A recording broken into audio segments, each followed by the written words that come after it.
Sorry, I got a new drink. It's cherries and blueberries and banana, kale, and something else. Anyway, we're moving on. Day 12. Day 13 is the practice test, so we're almost there. We got to bring out Mr. Key. Mr. Key, so we don't make any mistakes, which of course I'll probably do. What is this? Previous knowledge. And the calculator. All right, I'm going to assume we can do this one, but let's do the calculator. So like if I was going to do f of 0, I'm going to do f of 0 without the calculator. That's kind of 0. 0 squared plus 6 times 0 minus 8. Of course, that's equal to negative 8. F of 1 is equal to 1 squared plus 6 times 1. Oh, I substituted in wrong. 6 times 1 minus 6. That's 1 plus 6 is 7 minus 8 is negative 1. And finally, f of 2 would be 2 squared plus 6 times 2 minus 8. That's 4 plus 12 is 16 minus 8. Something like that. And then over here, a of 0, let's just do it. 6 times 0 is minus 2. A of 2 would be 6 times 2 minus 2, which would be 10. And then a of 4 would be 6 times 4 minus 2, which would be 22. Now, if I was to do that, now that took a little bit of time, right? So let me just take a look and see what this would look like if I did this using my calculator. Let me see. And I'm going to do it a weird way. I'm going to go to home. I'm going to go to graph. If there's anything else there. See, I don't like that. Somebody else's garbage there. I don't like that. I'm going to get rid of that. Go back into graph. See, I got F1. I got 1.1. And my equation was x squared plus 6x. That's hard to see. Let's see if we can bring that up. Zoom that puppy in. I don't think I was zoomed in before. That was stupid. Let's go 300%. My equation was x squared, totally forgot what it was, plus 6x. And you're probably wondering, why am I doing this on the graphing calculator? Is that silly? What? Oh, that tells me a lot there, Krause. What are you doing? Oh, somebody's lost their head. Wait a second, maybe I have it. Control T. Wasn't one of the points 0? And I get negative 8? And the other point was 2, and I got 8. What was the last one? Oh, 1. And I got negative 1. See, there they are right there. 0, negative 8. 1, negative 2. 2, 8. And the other one was 6x minus 2. So let's get rid of this. Got this zoomed up too much anyway. No. Let's zoom this in just a little bit less. Zoom 250. So if I go back in and I choose 6x minus 2, and I do the same thing, control T, and I say, okay, at 0, it's negative 2. At 2, it was 10. And at 4, it was, I don't even know what these things are. 4, it was 22. That's what I had. So there's another simple way of just using the table of values and my graphing calculator to get some values. Let's see what we're doing here. What is this? Sequences. What is sequences? All right.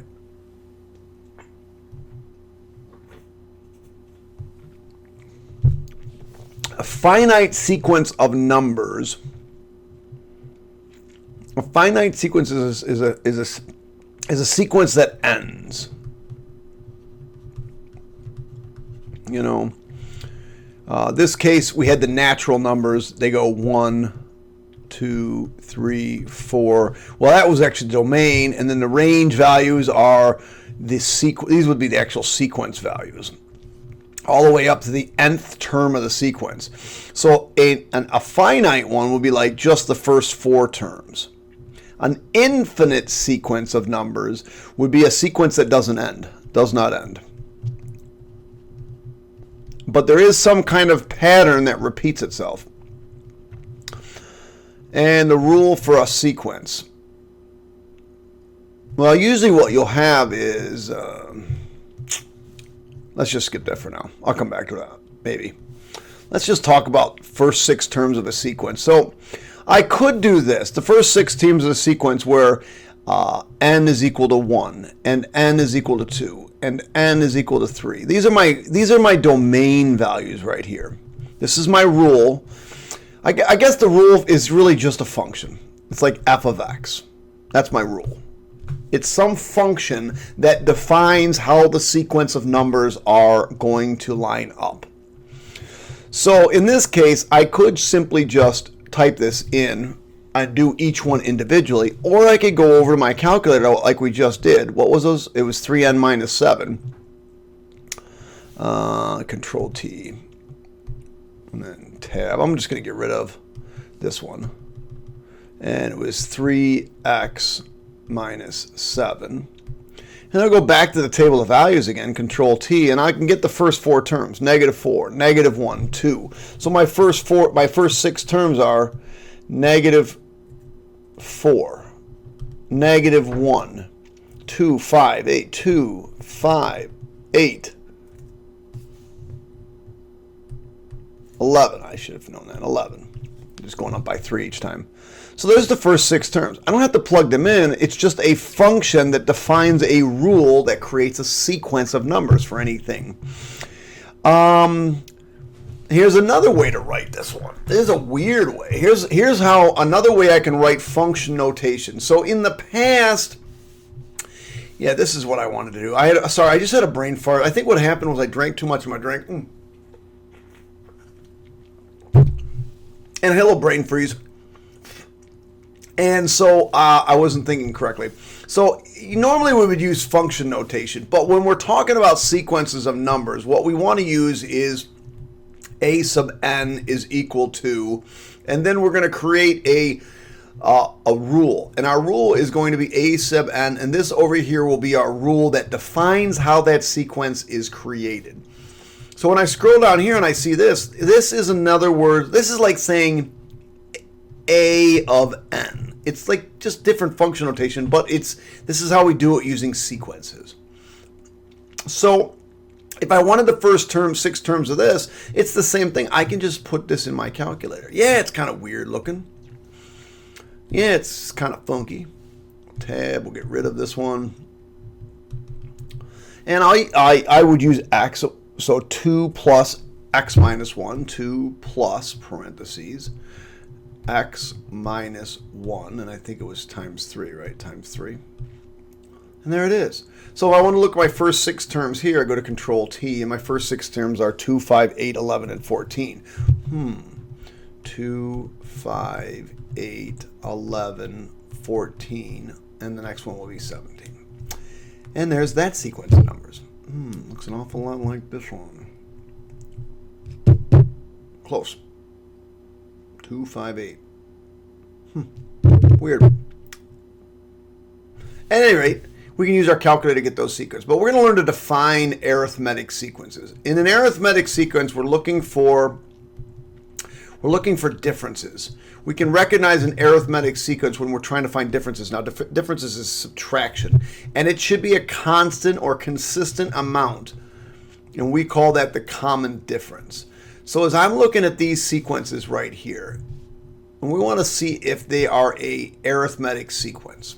So we're looking for the common differences. So generally what we'll do is we'll take the second one, a sub 2, and subtract off a sub 1 and see what we get as a common difference. So in this case, it's -5 minus -3. Well, that's -2. Excuse me.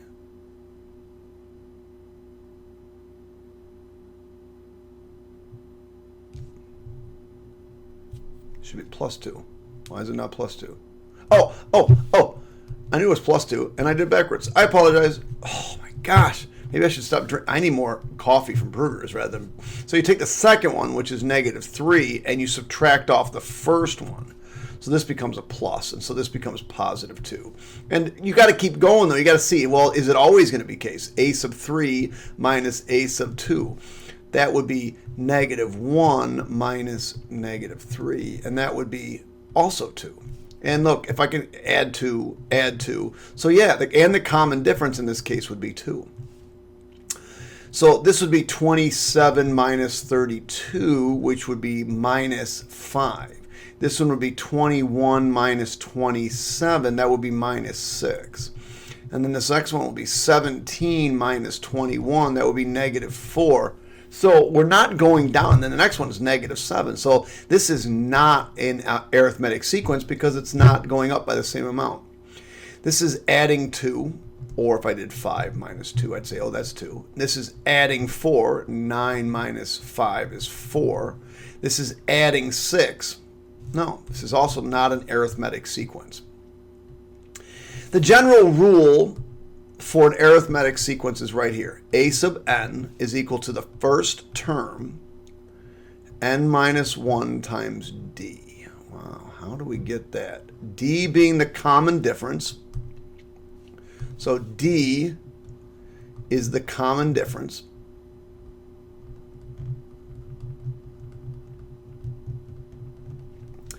A sub 1 is the first term. And A sub n is any term in the sequence.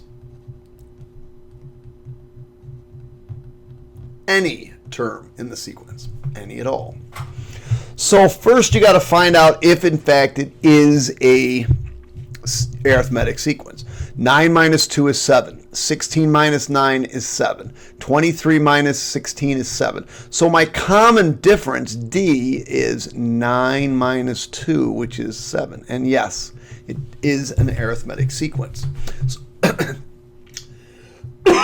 so if I want to rule for any term in that sequence, what I'll do is I'll say, okay, A sub n is equal to the first term, which is 2, plus we're going to add in the n minus 1 times the common difference of 3. Now let's see how this works. If I want the first term, I would do A sub 1 is equal to 2 plus 1 minus 1 times 3. Well, notice this 1 minus 1 is 0, so this whole thing goes away, and it gives me my first term. Then I want A sub 2. Well, that will be 2 plus 2 minus 1. Now remember, these match. N and N match. So that's why it's 2 and 2 times 3. Well, this is 2 plus 1 times 3, which is 3, which is 5. And there's my... Oh, the common difference isn't 3, it's 7. Oh, my! I'm telling you, I am having a brain aneurysm, I think. I'm having a brain crampolage. So this is 7 here. So this should be 7, but 7 and 7. So that just went away. It's 7. So 1. So plus 7, that would give me 9. But they want us to find A sub 19. So let's try this. A sub 19 is equal to A sub 1, which is 2, plus n minus 1 times 7. The 19 is the D. I should have put 19 in for both of these. So A sub 19 is equal to 2 plus 18 times 7. You're really just adding 18 sevens. Because isn't that what we're doing here? Adding 7, adding 7, adding 7. So adding 1 7, adding 2 sevens. We want to add one less than the number that we have. 18 times 7. That's 1. Let's see. 18 is 7. 140 minus 14.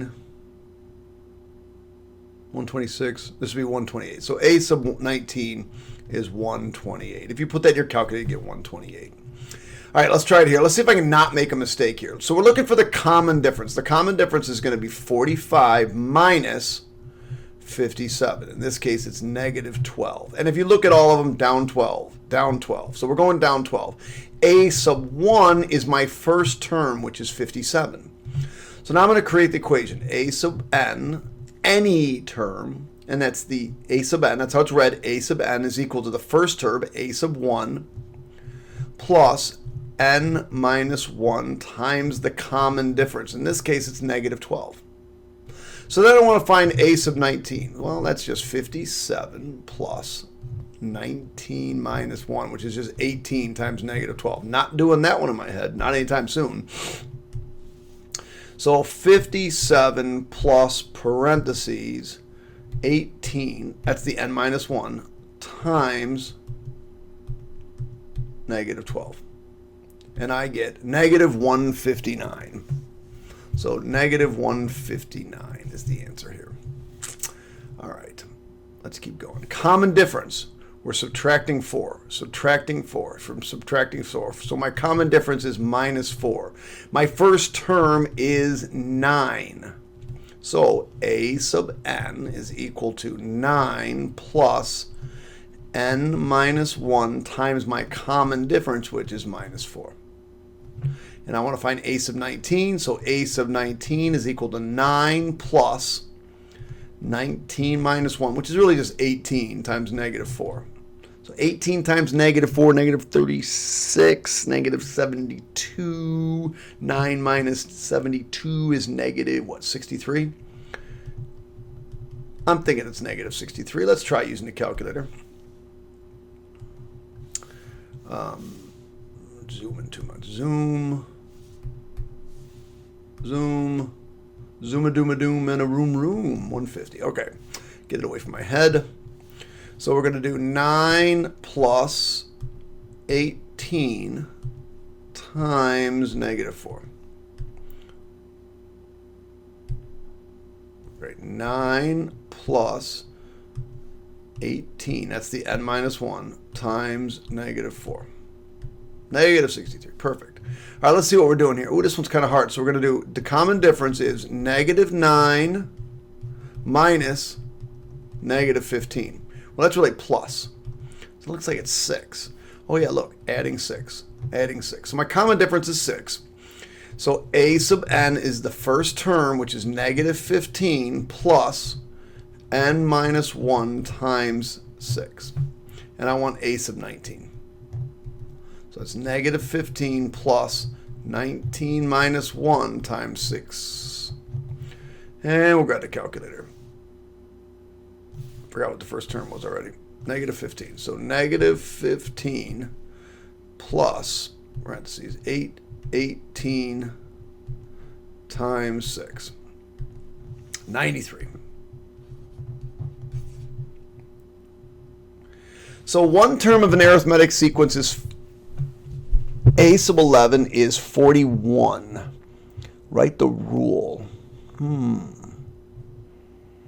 So a sub 11 is 41. And I know my common difference is 5. Write the rule. Well, what I could do is list out all these lines and go 41, 36, 31, 26, and just keep subtracting 5 until I get to a sub 1. But that would be a royal pain in the neck. I need a drink.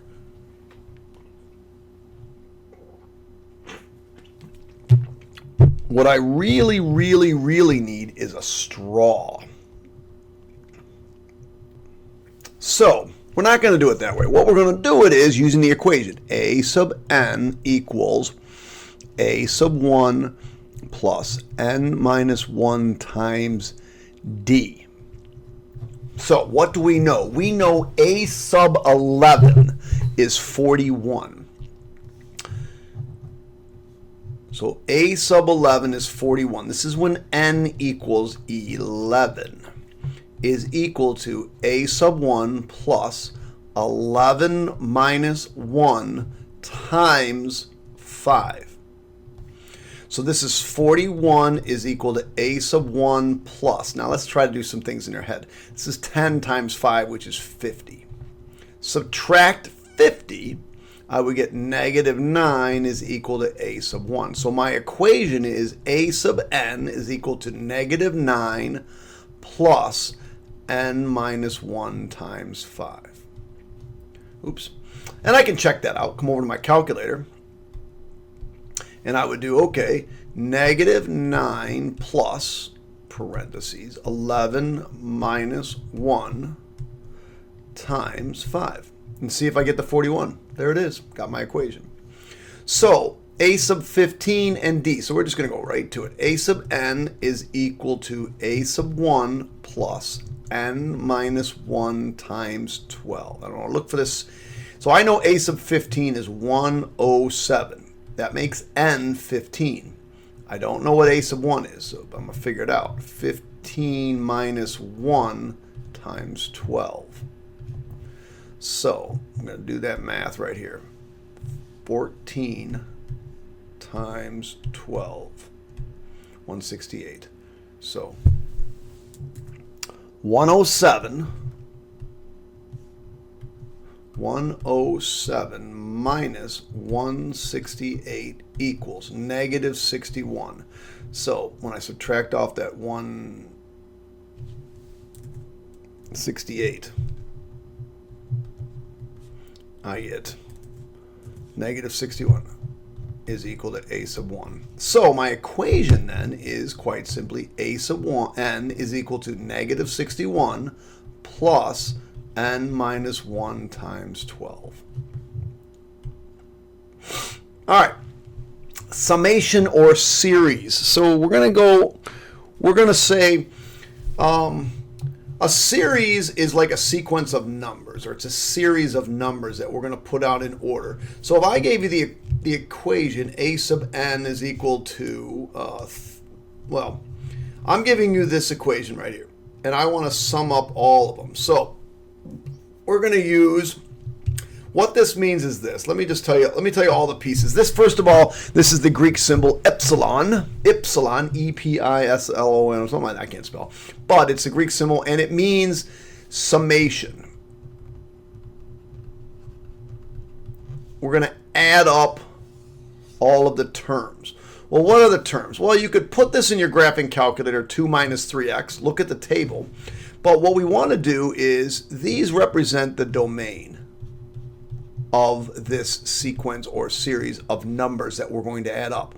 So really what we're going to do is k is going to equal 3, 4, or 5. Those are the numbers that we're going to plug in. Now it's a discrete sequence of numbers actually, but they represent the domain. Those can tell you the values. The 3, or the number on the bottom, is the starting value. This is going to be the starting, and this is the ending value. So what this says is sum up all of the values from 3 to 5 of this sequence generated by this rule right here. Here's the rule. So when k equals 3, we're going to do 2 minus 3 times 3. And that's negative 7. And when k equals 4, we're going to do 2 minus 3 times 4. And that's negative 10. And then when k equals 5, we're going to be doing 2 minus 3 times 5, which is negative 13. But remember, this means summation. So not only are you going to find the three values, you're going to add them up, and you get negative 27. All right, let's try this one. Now, this one's a little bit different. This is 7 plus 4 times a summation. So the only thing that's got the summation is this stuff right here. So my domain is n equals 0, n equals 1, and n equals 2. So I got to figure out what those values are first. So negative 2 times 0 plus 5. That's 5. Negative 2 times 1 plus 5. That's 3. Negative 2 times 2 plus 5. That's 1. And so when I add all these up, I get 9. So what I have here is 7 plus 4 times 9. 4 times 9 is 36. 36 plus 7 is 43. All right. This one is 3 plus a summation. So we got to figure out what that is. And we got k equals 4, k equals 5, k equals 6, and k equals 7.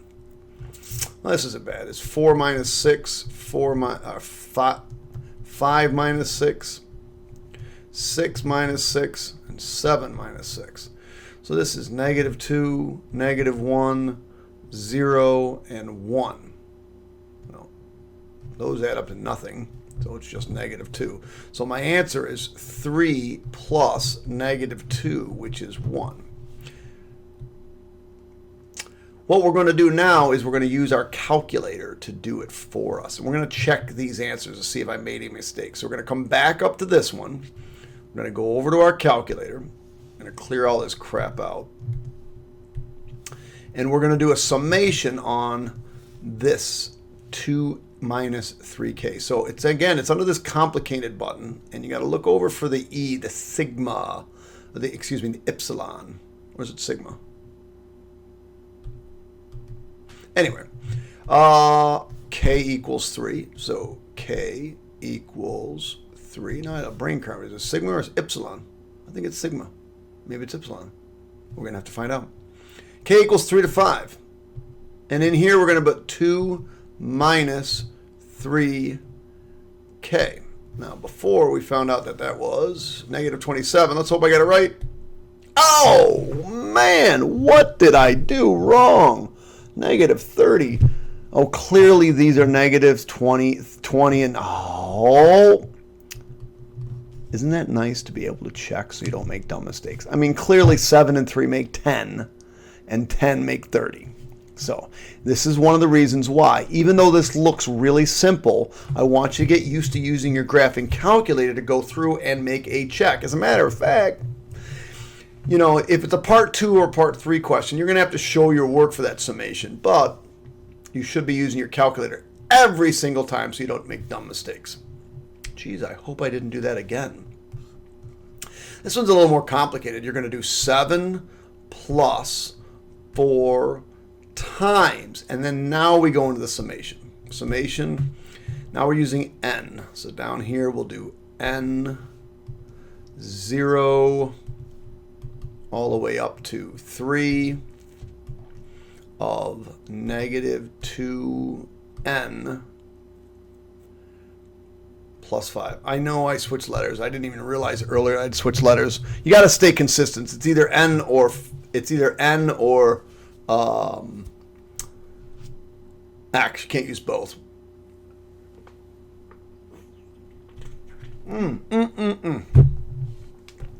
39. I'm going to give up soon.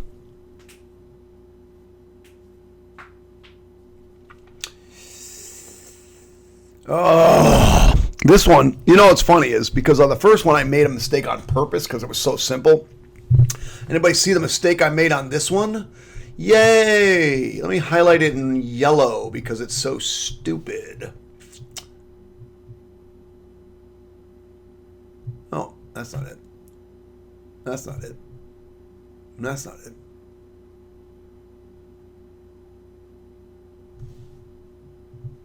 Oh, I thought I saw it. I don't see it. N equals 0 to 3. 7 plus 4 times 2n minus 5. 0. That's 0 plus 5 is 5. -2 plus 5 is 3. -4 plus 5 is 1. Oh!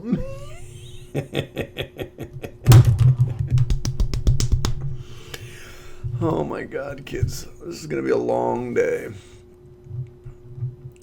Let me do this one in green. Now I really found it. See the 3 here? We got to go to 3. N equals 3. -2 times 3 plus 5. That's -6 plus 5, which is -1. All right, so these cancel. This gives me 8. 4 times 8 is 32. 32 plus 7 is 39. So clearly, this one up here, I made this mistake on purpose. This one, it was not on purpose. Not one bit on purpose. I just completely forgot the 3. I forgot that I'd made both of these going to be 4s.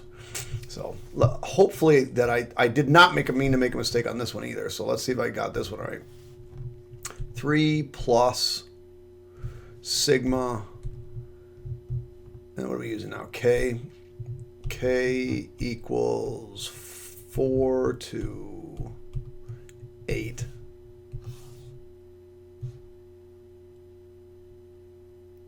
I did it again. I absolutely did it again. K equals 8. I got to do 4, 5, 6, 7, and 8. I did it again. That is ridiculous. 8 minus 6 is 2. So those cancel out. So 0. So my answer should just be 3. When I'm done with this thing, it better be 3. What are we doing? K minus 2? K minus 2. I did it twice. Oh, it's K minus 6.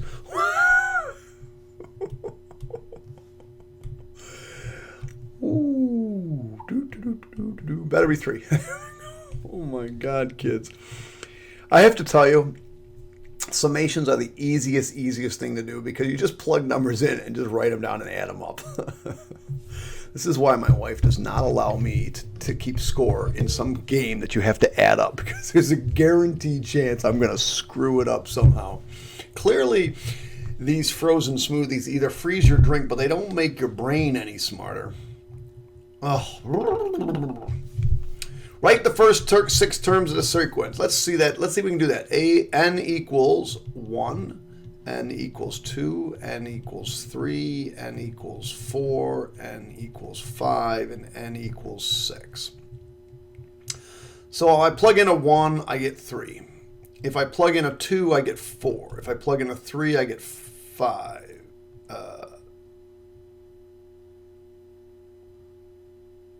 5. If I plug in 6, and 7, and 8. There's the first 6 terms. N squared. So I'm going to plug in, again, 6 terms. I'm going to plug in those same 6 numbers. If I plug in a 1, I get a 1. If I plug in a 2, I get a 4. 3, I get 9. 4, I get 16. Now we're just listing out the perfect squares. 25, 36. Write the first 6 terms of this sequence. So in this case, n equals 0. So it's 4 times 0, which is 0. 4 times 1, which is 4. 4 times 2.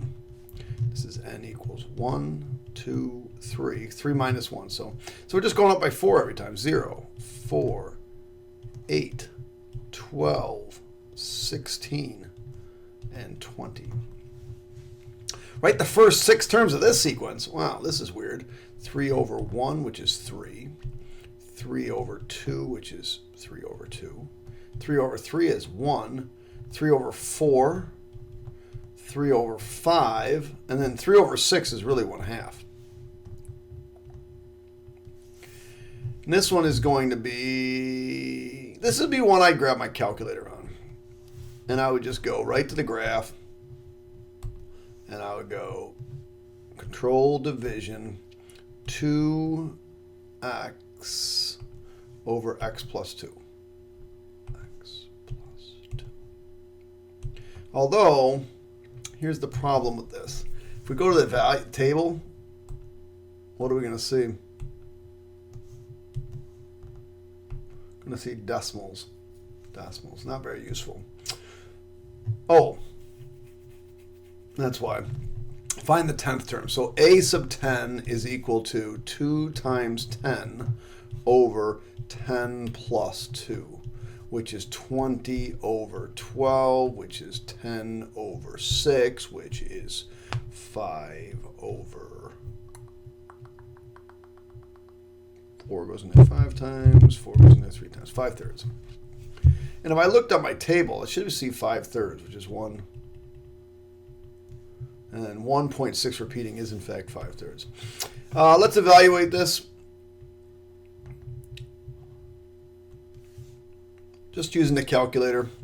So 2 times, because clearly I can't do these with, oh man, I get to do the table. 2 times summation. What am I doing? K equals 3. Where's my 3? Come on. I can't hit that arrow. Everything is going crazy for me today. 2, 6. Whoa, whoa, whoa. Back up the crazy train here. 3 to 6. And then it's just the absolute value. So I'm going to come back over here. Absolute value of k plus 8. Okay. I can't even find the k. K plus 8. Hit enter. I get 100. Yay, 100. Ugh. K plus 8 was the second. See? All right, guys, I'm going to focus now. I'm going to get my brain focused because I got to stop making mistakes. I said 2 times 3 to 6 of k squared.